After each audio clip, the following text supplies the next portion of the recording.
So yeah, as you're aware, so I'm Chris. I'm one of the authors of the Career Development and Inclusive Practice Strategies for Inclusive Practice in Careers Counselling book. I'm also the area manager of the Young People's Career Service at CXK and a practitioner. So I split my time between being a practitioner and a manager, 3 days a week in practice, 1 day a week as a manager, and then on the side of that, I've got my own fine art practice. So yeah, today's sessions, it's a very informal session for you guys to ask us questions, to find out a bit more about why we wrote the book, and also any sort of questions about practice that you might have. So it's very much going to be led by you guys. Jules, would you like to tell them about yourself? Yeah. Um, I am chief exec, which sounds grand, doesn't it? But it's a very small company of a very tiny career guidance company where we exclusively deliver to people who have challenges to inclusion. That's predominantly disabled people, young people with special educational needs. The settings are kind of alternative provision, specialist settings, that kind of thing. I also deliver training quite a lot for the CDI. So I do reflective practice course for registered career development professionals, also a level 4 course focusing on impairment, disability, and health conditions.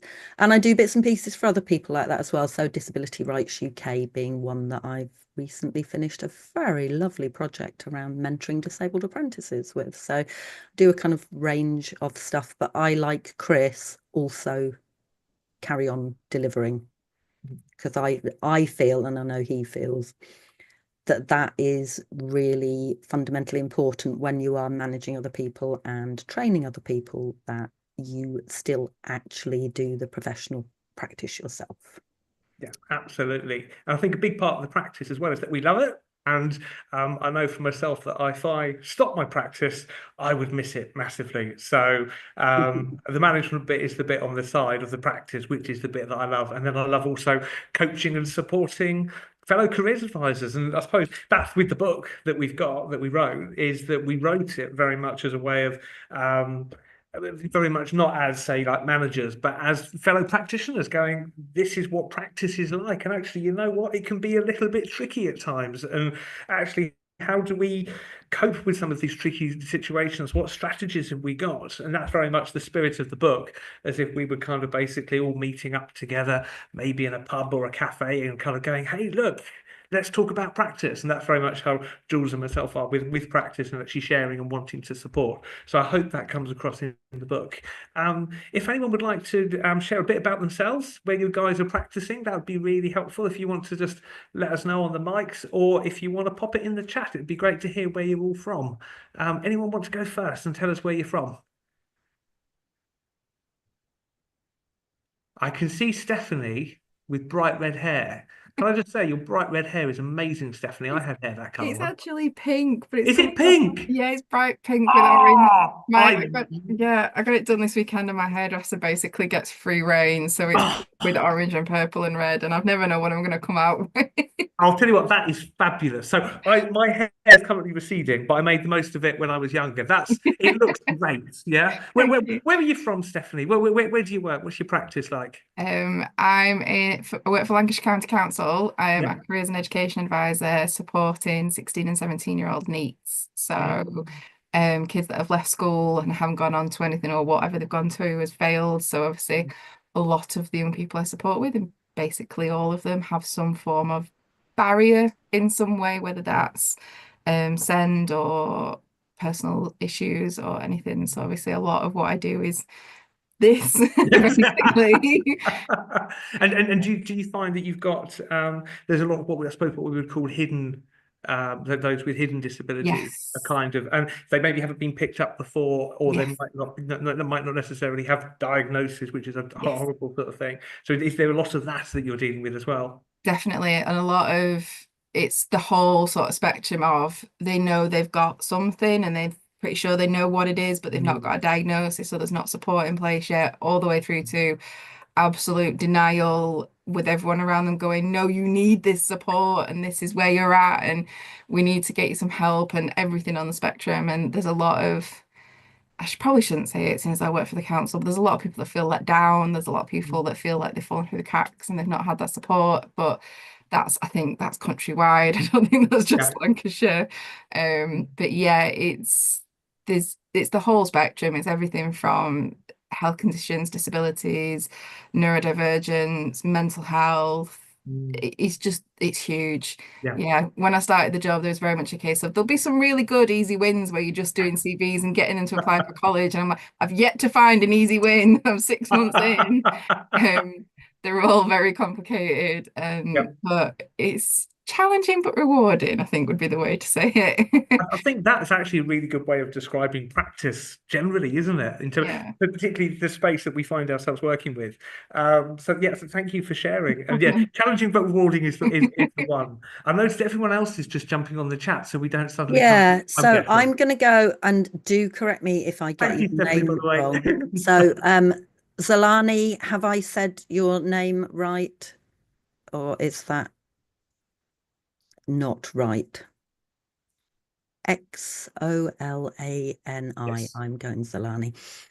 Um, so we've got Zolani working for NCS. I am currently delivering some sessions for NCS, one of them tomorrow.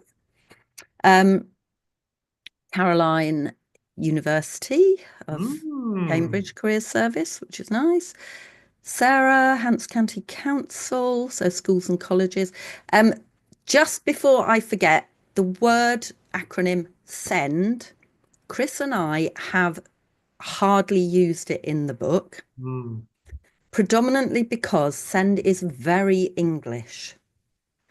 And we didn't want to just communicate with practitioners in England. It's also very education centric.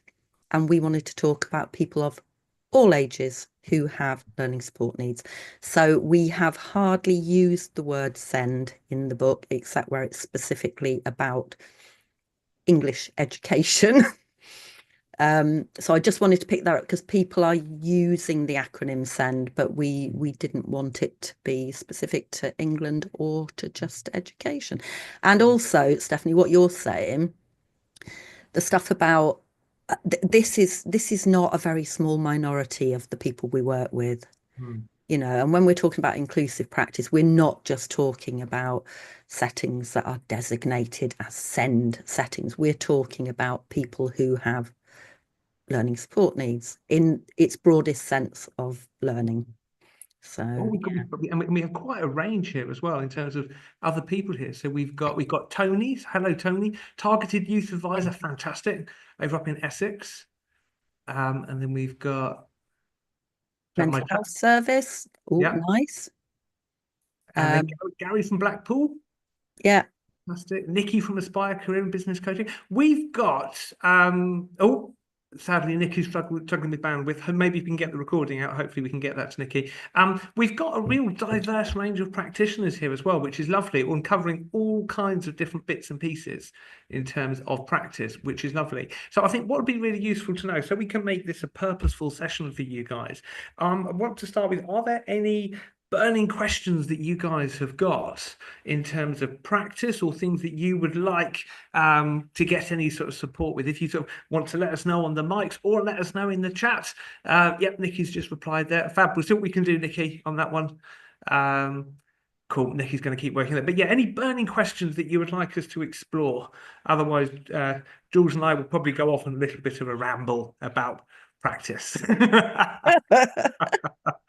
So it is what, when we were writing this book, we went off on so many meaningful, purposeful rambles.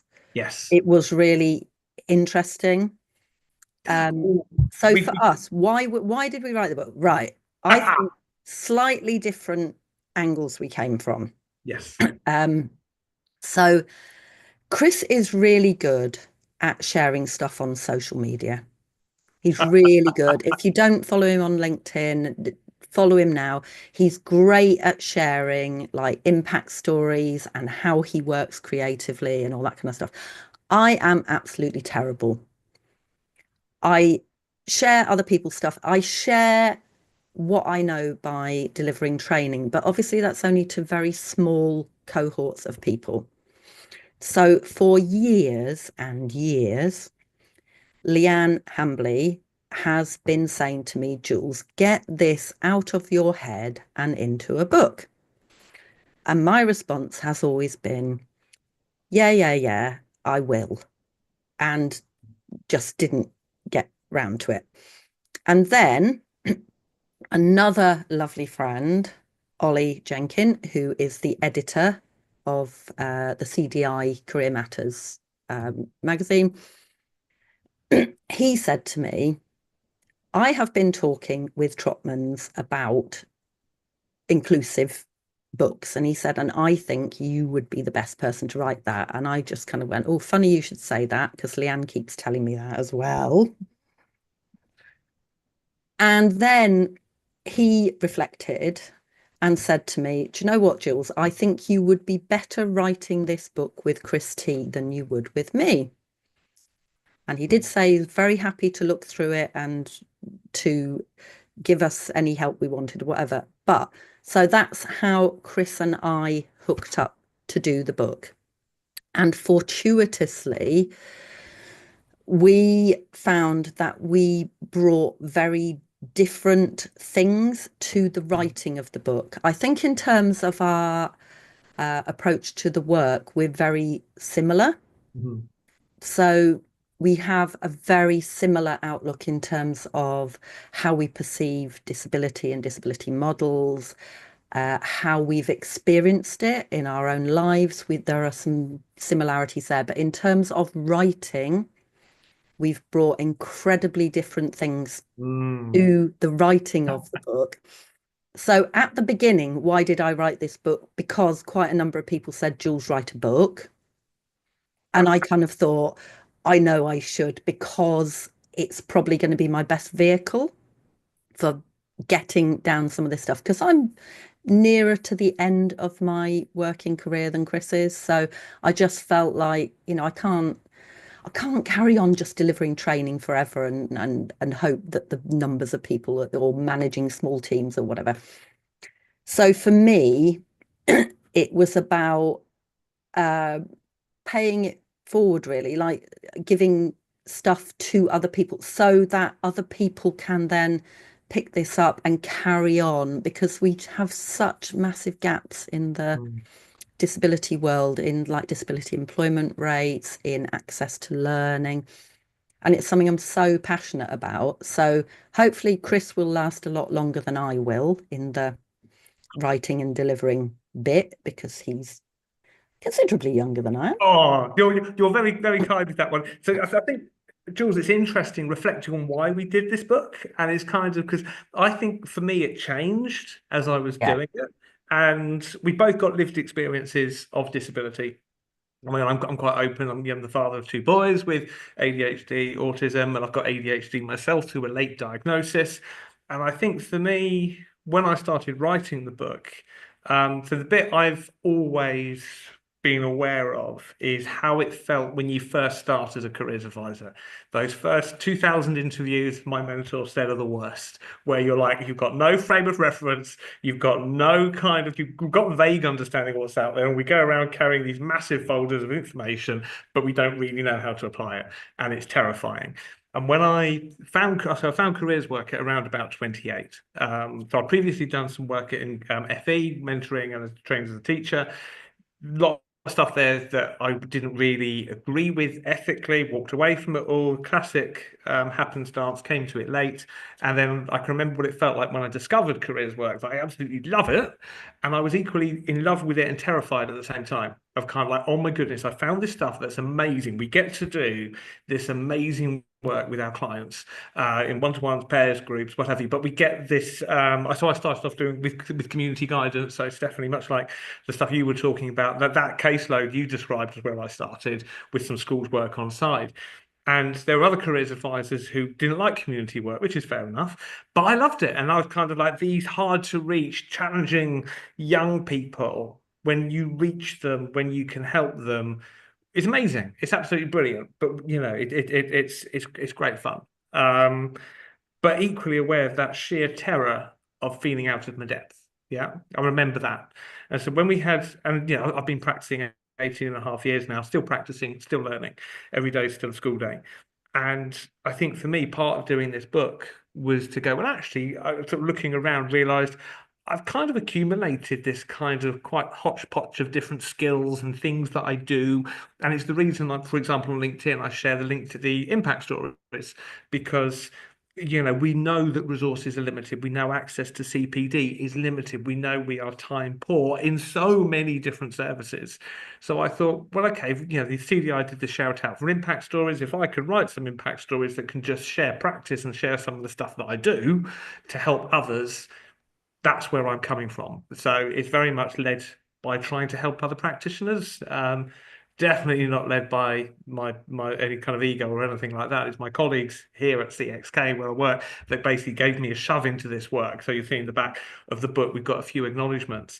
So what I'd done for years was shy away from delivering in designated SEMH settings for those with disabilities and similar, because I had so much of a lived experience going on. I kind of thought I want to do that at work as well. No, thanks. I'll rather have a break from it. And then it was my colleague Emma who basically said, but you know all of this stuff that you can't necessarily learn, for want of a better word, from a book. And then I realized that kind of gave me a bit of an understanding that actually some of this stuff isn't through formal training, but it's through practice and trying stuff and understanding and pushing our own understanding and trying something and it not working and trying something. And so for me, I kind of sort of reflected on that, and it was like, well, if I can share just a few of these insights, even if one or two of these insights from this book, someone reading it go, God, that actually works, great, then it's been worth writing it.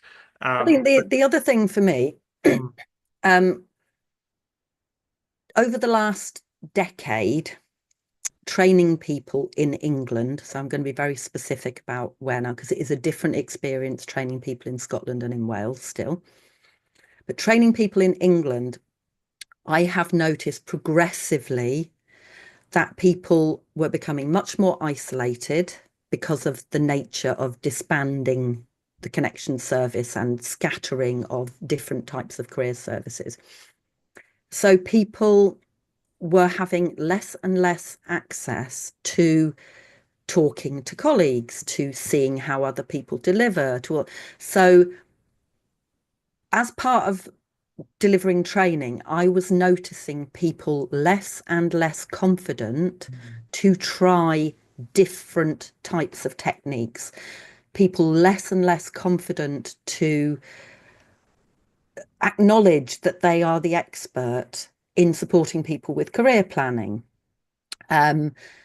People getting more anxious about, oh, I have to know all this stuff in order to work with disabled people. And no, you don't have to know. We're careers advisors. We can research stuff, but the confidence level I've noticed going down and down and down.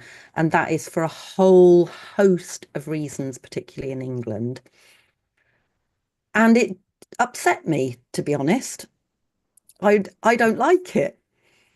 So part of the people around me encouraging me to write a book is because I have been fortunate enough to be an old timer, and I have developed networks much wider than my immediate work colleagues. So I have had the privilege of having people around me who are still very clear what careers practice should look like for us, how we should be encouraged to reflect and supported to do so, how we should be able to link theory with practice. And I just kept seeing that this wasn't something people were comfortable with anymore as practitioners. People didn't necessarily have managers who understand what they do and how they do it. So it's very difficult to have a discussion or to talk things through with someone when they don't get what you do in the first place. So really, it got to the point where I was kind of like, well, if I don't do it by writing a book at the moment, I can't just pin my hopes on somebody magically setting up something where we can all share easily. and it has really helped having people on social media sharing in different ways. So the CDI kind of bumping up their offer for communicating, and the hashtag so much more than talking about jobs, and the various campaigns like that. But a lot of that stuff, again, wasn't really touching on adapting your work for people who have a health condition, or adapting your work for disabled people, or adapting your work because somebody has a difference in how they learn. And it seemed like a bit of a gap. There was publications out there that were about disability. Mm. So they would tell you what a disability is or was. There are people who are putting down like pathways for disabled young people or whatever, and if you do or don't have GCSEs. But I was just like, that isn't about what we do in guidance and support and mentoring and that whole thing where we do the interpersonal bit, the person-centered bit. And I just really felt like I have to do this now. And then when I got given Chris on a plate, it kind of made it easier. Well, Well, because this is the interesting thing. I think picking up a couple of those points that you got there as well, Jules, is that the bit I think that both Jules and I got not angry about, but kind of, I suppose, actually angry to a certain extent. There's a real danger that we put our clients into boxes, that they're this, or this, yeah, and they can only do this because of this, or this. And Stephanie, I was sort of thinking about when you were saying about the work that you're doing, and I can remember doing it myself. To still do some bits and bobs of it, and it's so dangerous to start thinking what kids can or cannot do. And actually, by thinking laterally, we can often uncover quite interesting ways of doing stuff. And so, I'll give you an example, because I think, as we're talking about client work, I think it's good to have, this is how my brain works. I always go, what have I been doing in practice? So, literally 2 weeks ago, something from practice in one of the specialist settings I go into. I've got a young lad that I'm working with who is fascinated by history, massively fascinated by World War II, hasn't got any GCSEs at all, but he wants to get a history degree. So the danger of putting this young man into a box is that we go, well, can't do it, hasn't got the entry stuff. What we're exploring instead, though, is we found some of the open learn stuff that's out there, had a chat with some of the OU guys and bits and bobs, and we're basically looking at getting a benchmark through the MOOC courses, basically, to kind of see what might be possible where he's at, and then potentially using that as a springboard to go for a history degree. And so by having an evidence base of where he's actually at, so reaching out, talking to other professionals. So I had a good chat with Lee at Lee Fawkes in the OU, amazing careers advisor. I had picked his brains, reaching out, talking to other people, not just going, you're like this in this box and you haven't got this, therefore you can't. That's setting up the barriers. It's reinforcing the barriers, which the danger is some approaches, some pedagogical models take that, and particularly in education, it's, well, you haven't got that, so you can't do that. And it's a very destructive way of practicing. Whereas instead of thinking, actually, is there a way? Because 99.9% times there is a way to get somewhere, even if it might not be straightforward. And so knowing about things, I mean, some of the things that I kind of get quite incessant about with, so I look after the training for some of my guys here, is things like work-based training pathways that aren't just apprenticeship. So, for example, I've had another client I work with wants to be a security guard. We're looking at doing a short course and then they're not worried about the maths or the English GCSEs, which might be heretical to say, but they're not bothered. They just want to know what your skills are. So it's finding other ways to think about practice. This is beyond putting young people in boxes. It's really, really important. and the whole, I mean, somebody's just mentioned the special career thing. Fantastic. Yes, definitely. Yes. But it's about, so we've just tried to highlight some little examples in the book to show how negative it can feel to people if you just give them information about what they can and can't do. And it's discriminatory. Not everybody comes to academic learning in the time frame that our statutory education system suggests. So we've put in like a little bit about Jason Arday, who, he didn't hit the point where he could learn academically until he was 18. Mm. He couldn't read when he was at school. And now he is some kind of super duper professor at Cambridge. So he's clearly very academic. But simply saying, oh, well, you can't do that because you haven't got, is not helpful, is it? People learn differently. They learn at different times. They learn in different ways. And both of us kind of feel that, and we've experienced it with our own kids as well. But people are so keen to tell people who have some kind of difference that they can't do stuff. Mm. And it's utter tosh. Mm. They And, clearly can. and even beyond that, we have we know that there are so many conditions which are contextual, that in different settings that our clients will be different. So, and also in terms of, say, you have the contextual side, you have the learning differences side, but you also have time. So, for example, and it's, we're talking about this in terms of third person and clients, but I can talk from my own perspective. So when I was at school, I was incredibly shy. I've always had difficulties with anxiety alongside my ADHD. No one ever believes me because they see the extroverted side of it, but the anxiety side is absolutely massive. So I can remember being the kid at school not wanting to put their hands up, not wanting to be asked questions because it was the sheer terror to be in that situation.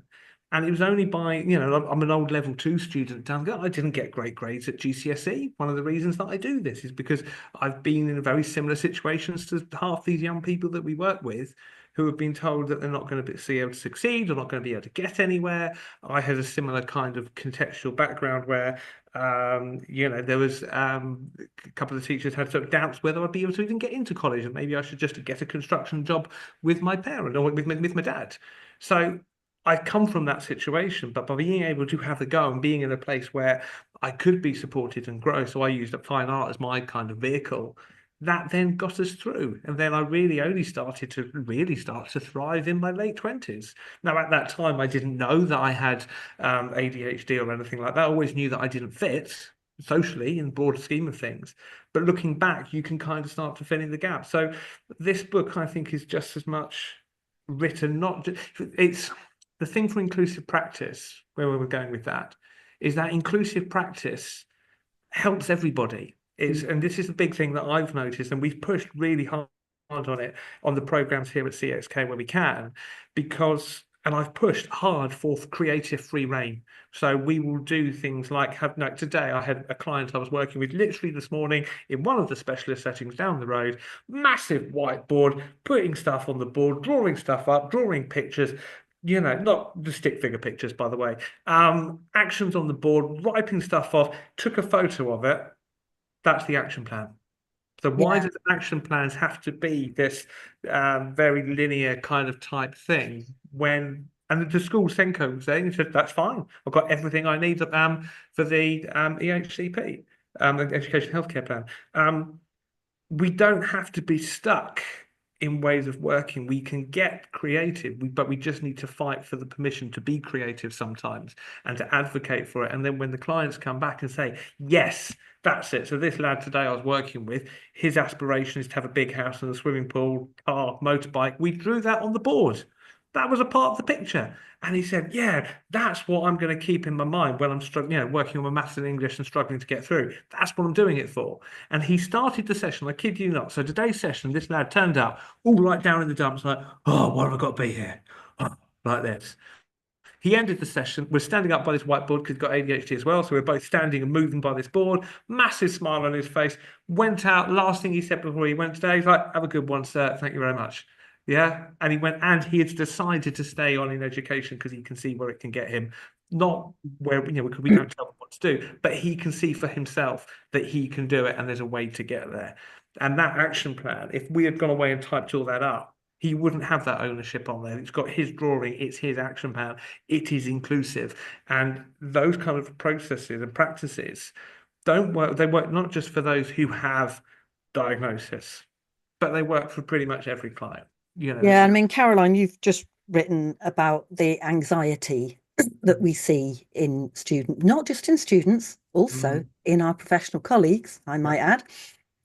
But one of the things that I felt was really missing from a lot of the teaching on how to engage with people to have a careers conversation, people weren't talking about that bit before we start or at the beginning of our interventions, where people often have huge levels of anxiety about what's expected of them, about what to expect, about what's somebody going to think of me? Are they going to think my ideas are silly? Or all sorts of anxieties and worries.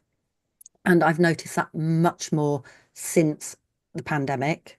I think people not being able to go out and interact has just exacerbated it, made people really anxious. So we have covered a lot in the book about that bit at the beginning where you can help yourself and your client to reduce your anxiety. And then you can have a much better intervention. You can have much better outcomes where neither party is overly anxious. And that's why we spend quite a lot of time talking a bit about things like sensory regulation, breathing.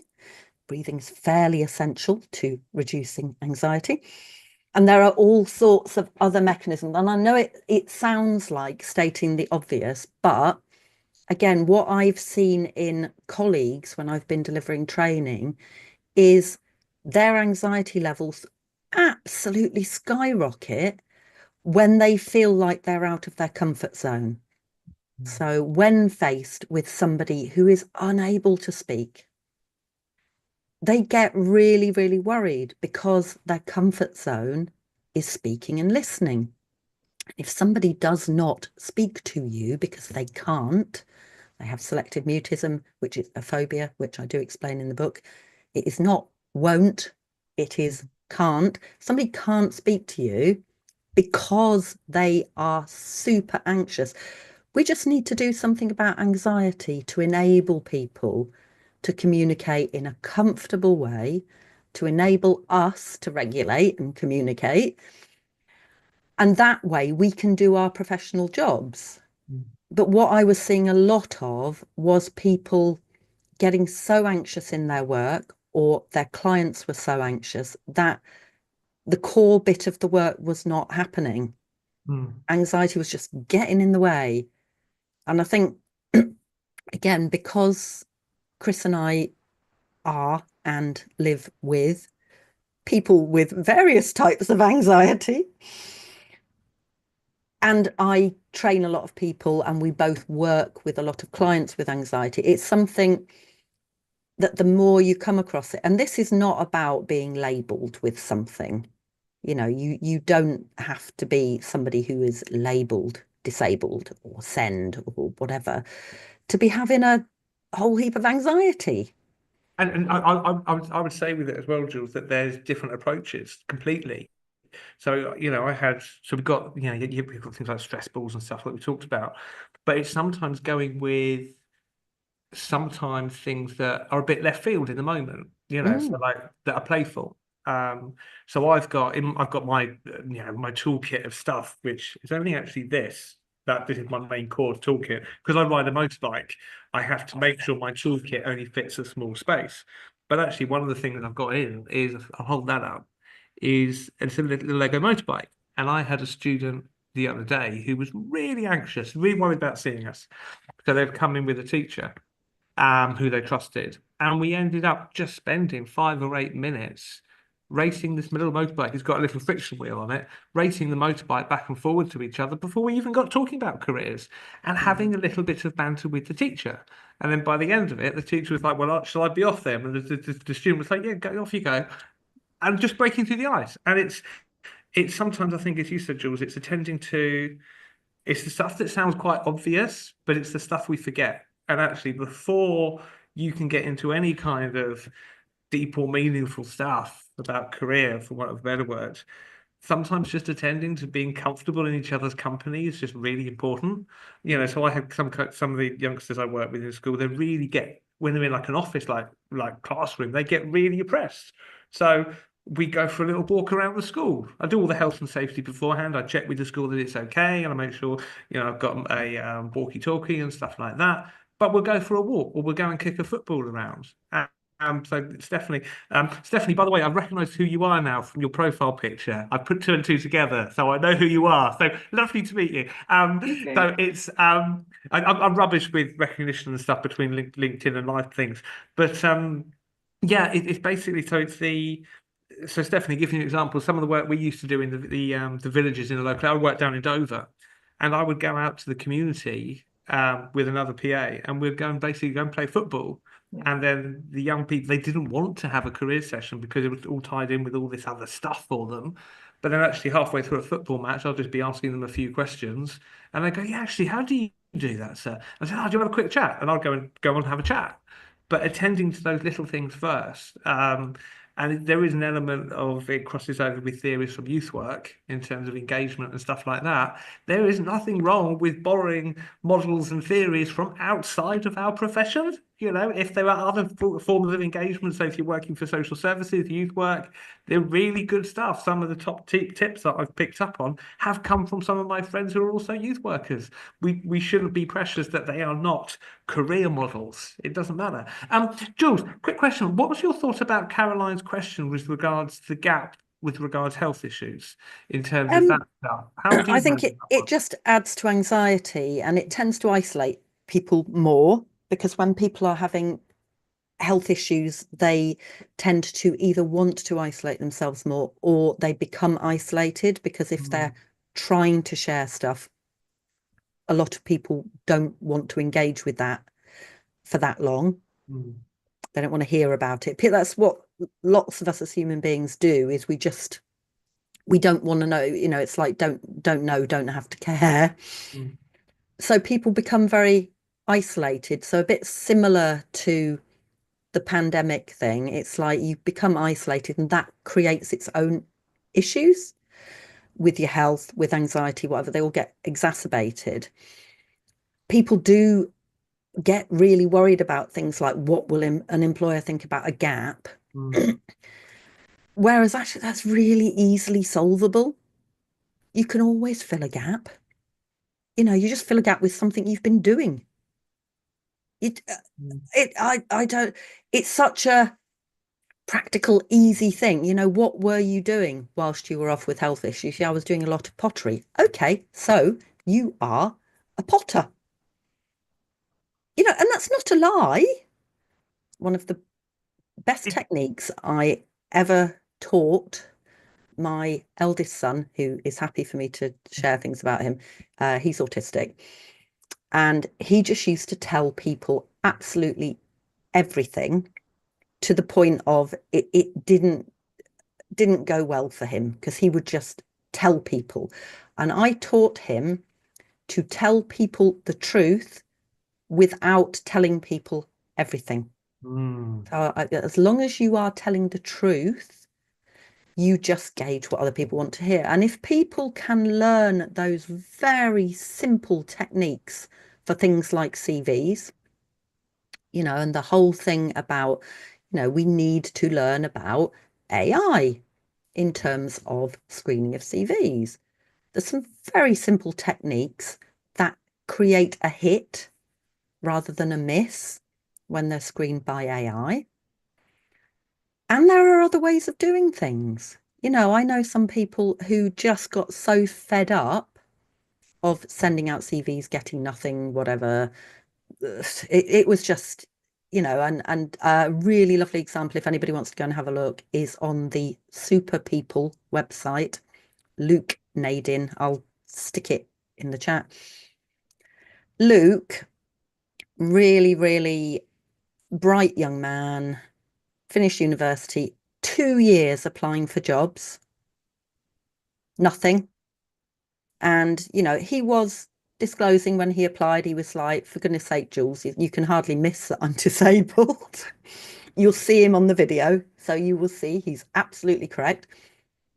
in the end, even as a very competent, able, academically qualified, aspirational young man, he needed to just do something different. So he accepted some help from some very creative people, did an extremely funny video CV, and managed to get himself a job through that. And sometimes it is as much about people knowing that they can come to us. And, for some people, I just literally help them to stop. Mm. We often think about career guidance as helping people to move forward or to get started or whatever. For some people, it's about stopping first. I Stop would what isn't working. I would absolutely echo that. And actually, sometimes it's the big thing for me is stopping in terms of so working a variety of different settings, from community work through to specialist settings, secondary schools. We still got grammars down here, and only a couple of private schools. But sometimes it's stopping and sometimes when we talk about hidden disability, sometimes the hidden disability is in some of these highly academic schools, for want of a better word, where the kids are hiding. And I had a few students, quite a few actually, gone through, and it's gone several different bits. One is okay to not, this assumption that you have to go to university, that no, not everyone does. Okay. And actually, you don't have to go and do anything next. You can just stop. And they look at me as if like, okay, but just completely surprised, like, what? What? I can stop? I don't have to do the next bit? No, if you need time. And one of the things that we've got on the CXK website, we've got our career posters, got loads of free resources that we make at CXK that we put out as a part of a social good. So we want to help as many people as possible. And one of the posters is a gap year poster that we made. And all of those ideas came from some groups of students that we were working with. And it's still all their ideas. We just turned it into a fancy poster. But one of the ideas that we put on there was having a mental health break. And that came from two girls that I was working with. And they said, we just want to stop. And it's like sometimes what they were looking for when I was talking to these clients was they almost like wanted permission for someone to say it's okay. And so we explore the impact of what stopping does, and how that might, so I suppose going back to that previous comment about gaps on the CV, and they worked through actually we can just stop, and it's okay to stop. And then we talked about what they were going to do during that time to kind of, because they're basically education had done so much to their heads, to actually stop was a real positive and an empowering thing for them before they figured out the next thing. And stopping also in client work can be a useful way to, as you figure stuff out. So a big technique that I'm kind of really passionate about talking to kids about is the vocational psychology element in terms of when and how our brains develop and how our ideas develop. And actually, it's perfectly normal to not have a clue at 16, 17, 18, whatever. This is normal. Yeah. And to normalize that. And it's amazing the amount of times I've had clients where they go, we do the work, we talk about it, and the pressure just goes. And then they go, okay, so what are you going to try out first? What are you going to test out first? How are you going to discover what you want to do? And it's okay to change your mind. A big thing that I say with clients is if you change your mind after what we've done, you come back in about a month or whatever, and you've got a completely different idea, that's okay. So to normalize changing your mind, to normalize not knowing, to normalize being curious and exploring are all incredibly helpful strategies in terms of figuring stuff out and understanding as well that those particularly got ND conditions or other similar conditions that can affect development, that actually is quite normal to discover much, much later. So the latest research points to that. So I was 28 when I figured stuff out. Oh, lo and behold, I've got an ND brain as opposed to an NT brain where it's closer to 25. Gosh, I wish I'd known a lot earlier, though, that this was normal to find out then. But looking back, you can map it. So that. I think that people worry, don't they? They worry Mm, that they're not normal. And then I think, yeah. why do you want to be What normal? and what's normal anyway when it comes down to it? Yeah. So I But think there's a lot, there's a the lot of things with the healthy stuff. questions, so Mm, like the questions you've put in there, Caroline, what will people think? Will we miss out? Whatever. That those people are asking questions. So even if your curiosity, your questions are triggered by anxiety, that can be really useful to you in a career planning sense. And what people are kind of led to believe by societal norms is that there's something wrong with you if you keep questioning things, blah, blah, blah, blah. No, if all we do is help people to reframe their perception of how they think about things and to utilize how their brain works. So if you are what people can describe as an overthinker, that means you think a lot, which is fabulous. You just have to manage it so that it isn't detrimental to you. But actually, overthinking when you are career planning is a fabulous skill. So let's not call it overthinking. Let's call it thinking, asking questions. I don't know why I get quite ranty about this, don't I, Chris? But I don't know why people feel that there is this kind of normal, good way to career plan. There's Mm. not. We all Oh, just yeah. do it Oh, differently. And it's but about how do you do it? And we can help people to identify that and then go with it rather than trying to ignore it and not be mm, you and whatever. It's just so useful for people to understand. So that I've put a lot of brain stuff in the book because and brains are just I'm a bit of a brain geek. Brains are fascinating. mm, And it's so pertinent to what we do with people. mm. If we can get people to understand their brains, then they're off. Oh, They're fine. and how they understand. We need to understand decision making because I mean some of the latest reads. I'm a massive geek. I'm a massive nerd. No, Yeah, completely. And there's something that Leanne posted up the other day, and it was that this whole thing that there is no empirical evidence that logical decision making is any better than subjective. And actually, loads of the evidence indicates both. We need to be attending to the limbic system. So I had this client the other day. It was fab. He first of all he thought I was completely off my rocker, but basically he was there's a big thing that I like to do is ask students how do they like their information? How do you like to play with information? Do you like lists? Do you like mind maps? Do you like physical stuff, interactive stuff? And this lad, he'd got himself a little bit into a bit of, he talked himself into a hole. And so we did Leanne's chair thing, but we did it with 4 chairs. And we got 4 chairs out and we wrote the stuff right down, bits of paper on each chair. And it was kind of like, sort of like this range of like armed forces and apprenticeship and sponsored degrees and stuff like that. And we took bits away and got him thinking and feeling and stuff like that. And he didn't go where he thought it was going to go. And he was like, oh, I wasn't expecting that. And I said, I wasn't expecting that either. Both of us burst out laughing. And he was like, right, I need to go and investigate this stuff. And I think that's a big bit with practice that the danger, we talk about careers as if it's deadly serious. We can have so much fun with it, and careers should be fun. And if I was a client coming to talk to a practitioner, I would want that practitioner to be having fun with it. And, that energy that we take to our clients affects the work that we do.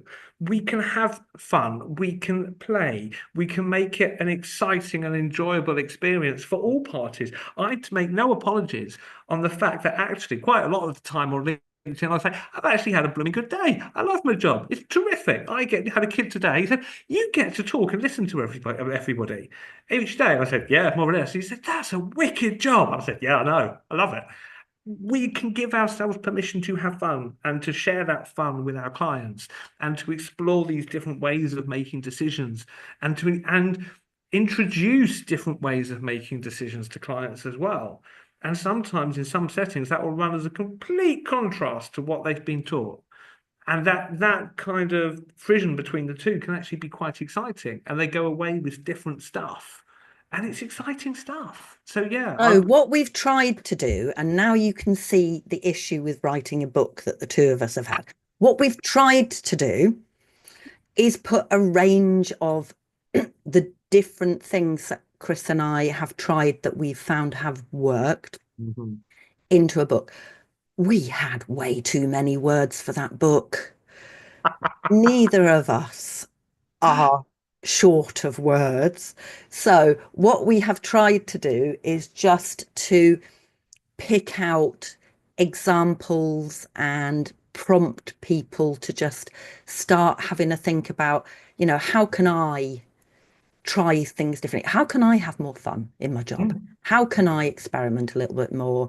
How can I check what actually meets the needs of my clients? So we've tried to do that in this book. However, we are going to write another book because, like I said, we had way, way, way too many words for one book. So, and we've actually, apart from finishing the book, which neither of us liked that bit as much, the getting it finished bit, but the rest of it has been massively fun. Oh gosh, yes, yeah, and So, I think we've both learned from each other, and so I oh learned. yeah, yeah, yeah. It's been like my own personal CPD course. It's brilliant, and the bit that we were finding with the book was when we got the book, because the first time we got the book was up at the CDI conference, and I was flicking through it, and we'd done all the proofreading and stuff, and I was going to Jules, I've forgotten which bit you wrote and which bit I wrote, and we both agreed that's probably a good idea, good that it's come out that way because we tried to merge our voices. And there's bits where I can be sort of like, okay, yeah, I know that a lot of the brain stuff is very Jules based, but I also like brain stuff, And then I Yeah. go a lot of That's the because you've impact got a stuff. big one. Yeah, thank you. So He has huge I brain. think the book is very much it's a starting point to go and have fun and don't be frightened to try stuff. Don't be frightened to sometimes when things go wrong in a career session is when we're learning the most, and I've been in those sessions where you end up halfway through and you go, how did we get here? And actually saying to the client, I don't know where we've got to at this point. What do you think we should do? It's okay. And learning that it's okay to be off script, as it were, is a fantastic thing to learn that does come with experience. But being okay with not knowing, being okay with being curious. So I had questions there, I forget what it was, but I didn't know the answer. And I said, I don't know, we'll have to look it up. All of this is okay. But I think my top tip, I suppose, that I would have for everyone would be listen carefully to what the clients are saying and what they're not saying and really pay attention. So even little things can make a difference. So I do a lot of mind map stuff, but I know my handwriting's awful. So the client today was fine with it. That was all good. But I had a client the other day, 2 weeks ago, that I was working with, and this client made it very clear they wanted everything neat as possible to the extent that we had to clear the desk. So I moved my props out of the way. We tidied the desk first. That was our breaking the ice, as it were, for want of a better thing. So the interaction we had in terms of calming anxiety was to make sure the space was clear. So we moved everything out of the way, and I said, "It's absolutely fine. It's all good." Cleared literally everything. Computer was turned off. Phones, complete clear desk, pristine white big of a bit of A3 paper. And I've got a weird skill where I can write upside down, but that's just another bit of my weird brain. And we were mapping, but I was checking at each point what color they wanted to use. And it was very important to them that it looked a certain way.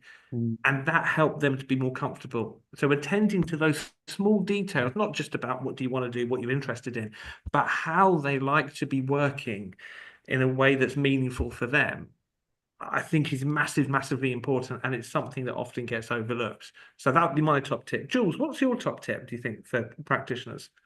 Um, I just think I just would want people to acknowledge that they have so many skills already.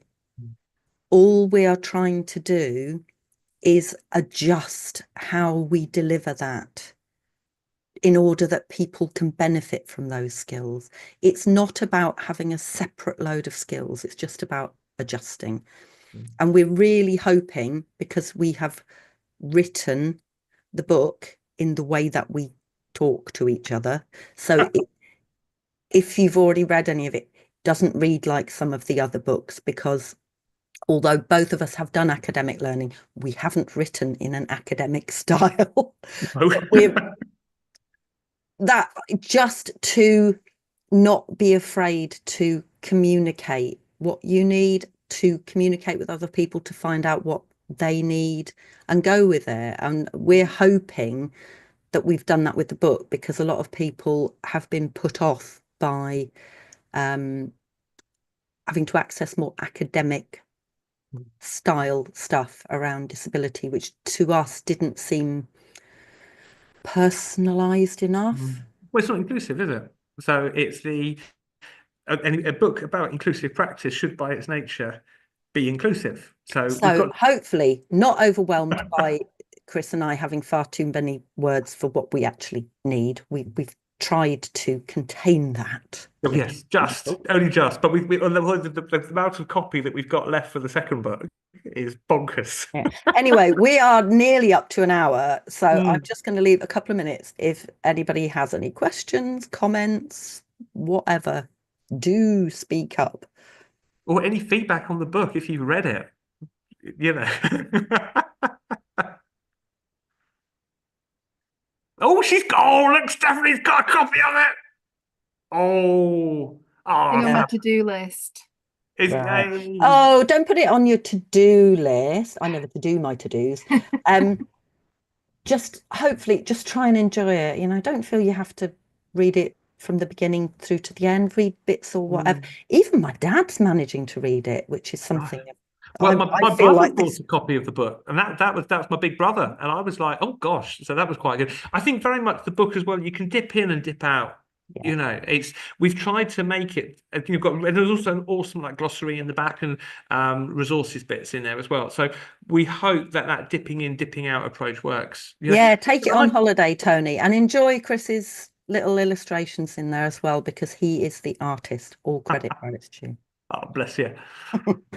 Oh, fab. Any other questions or queries? Anything we can help? If there isn't anything here in this for this session, if you want to reach out to us, but on both on LinkedIn, always happy to have our brains picked. One of the big motivators for Jules and myself is that we just want to help other practitioners. That's why we wrote it. That's why we practice. Why we do what we do. So yeah, if anybody gets stuck at any point, always happy to bounce ideas around on LinkedIn. Often I pick up my LinkedIn at the end of the day because during the day I'm doing client work.